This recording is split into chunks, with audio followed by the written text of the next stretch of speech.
भेंडवळीची घटमांडणी निव्वळ शेतकऱ्यांची दिशाभूल करणारी रघुनाथ कौलकर। बुलढाणा जिल्ह्यातील भेंडवळची घटमांडणी निव्वळ शेतकऱ्यांची दिशाभूल व फसवणूक करणारा प्रयोग असून लीलावती विद्येचा दावा ही खोटा असून ही विद्या सिद्ध करणाऱ्यास अंधश्रद्धा निर्मूलन समितीकडून 25 लाख वैयक्तिक असे 50 लाखाचे बक्षीस अंधश्रद्धा निर्मूलन समितीचे जिल्हा संघटक रघुनाथ कौलकर यांनी जाहीर केले आहे। बुलढाणा जिल्ह्यातून दरवर्षी जाहीर होणाऱ्या भेंडवळच्या घटमांडणीची पद्धत रूढ आहे। ही घटमांडणी सुमारे 370 वर्षांहून अधिक जुनी परंपरा आहे। अक्षय तृतीयेच्या मुहूर्तावर बुलढाणा जिल्ह्यातील पूर्णा नदीच्या काठी वसलेल्या भेंडवळ गावात होणारी घटमांडणी विदर्भातीलच नव्हे तर राज्यभरातील शेतकऱ्यांसाठी उपयुक्त ठरणाऱ्यांसाठी पर्जन्यमान आणि पिकाच्या स्थितीवर अंदाज वर्तवते। शेतकऱ्यांचा भेंडवळ घटमांडणीवर दृढ विश्वास आहे। दरवर्षी या मांडणीचे भाकीत ऐकण्यासाठी हजारो शेतकरी उपस्थित असतात। मांडणीचे भाकीत घेऊन पुढील हंगामाची पेरणी काय करायची ते ठरवत असतात। पावसाची महिनावार माहिती आणि पीक परिस्थितीचा अंदाजही वर्तवण्यात येतो। पावसाच्या लहरीपणामुळे मेटाकुटीस आलेल्या शेतकऱ्यांसाठी ही घटमांडणी आशेचा किरण बनली आहे।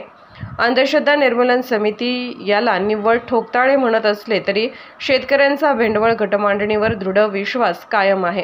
आता अंधश्रद्धा निर्मूलन समितीचे जिल्हा संघटक रघुनाथ कौलकर यांनी या घटबंदीवर थेट आरोप करीत त्याला थोटांग दाखवले आहे। मांडणीच्या माध्यमातून जाहीर केलेली भविष्यवाणी अनेक वेळा खोटी ठरलेली आहे।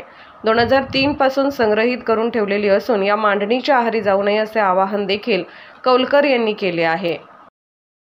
आज आता सध्या सर्व हे धान्य निवडल्या जात आहे। सध्या हे धान्य निवडल्या झाल्यानंतर जी घटमांडणीची शेतातली जागा आहे त्या जागेवर जाऊन जागा साफ करून आणि हे जी धान्य आहेत हे पूर्णपणे त्या ठिकाणी मांडल्या जातील। मांडणी केल्या जाईल 18 धान्याची आणि त्यानंतर एक खड्डा खोदून त्याच्यात जे पावसाळ्याचा आपण 4 महिन्याचा अंदाज वर्तवण्याकरता 4 ढेकले ठेवत असतो ते सुद्धा आज ठेवल्या जातात। त्याच्यावर करवा ठेवला जाते, त्याच्यात राजा पण ठेवला जाते, सुपारीचा पानविळा।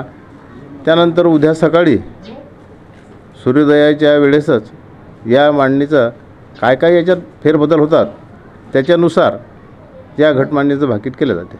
महाराज, आपण पानविळ्याचा उल्लेख केलेला आहे आणि देशामध्ये निवडणुका सुरू आहेत, उद्या त्या संदर्भातही काही भविष्यवाणी होणार आहे का? हो, ज्याप्रमाणे राज्याची परिस्थिती त्या ठिकाणी असली त्याप्रमाणे भविष्यवाणी होईल।